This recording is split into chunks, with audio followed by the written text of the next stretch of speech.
ഇതേ എന്റെ വീടാ, ശ്രീനിവാസൻ IAS വീട്. അങ്ങനെ തീർത്തു പറയാൻ വരട്ടെ, ഇത് ഞങ്ങളുടെ പൂജമോളുടെ വീട് കൂടിയാ.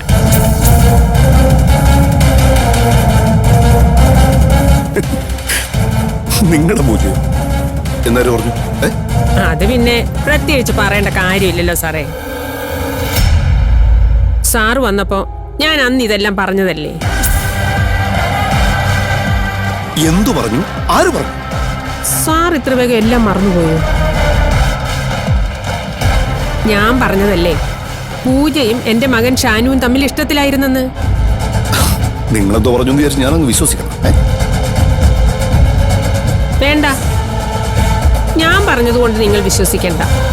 നിങ്ങൾക്ക് നിങ്ങളുടെ മകളോട് ചോദിക്കാം. എന്റെ മകൻ ഷാനുവല്ലേ മരിച്ചിട്ടുള്ളൂ, നിങ്ങളുടെ മകൾ പൂജ ഇപ്പോഴും ജീവിച്ചിരിപ്പുണ്ടല്ലോ. അവളോട് ചോദിച്ചാൽ അവൾ സത്യം പറയില്ലേ? എന്ത് സത്യം? ഇനി മേലെ നിങ്ങളെ ഈ പരിസരത്ത് കണ്ടു കഴിഞ്ഞാൽ തല്ലിക്കൊന്ന് ഞാൻ വല്ല കായലും താത്തു. എന്റെ മോനെ കൊന്നതുപോലെ അല്ലേ?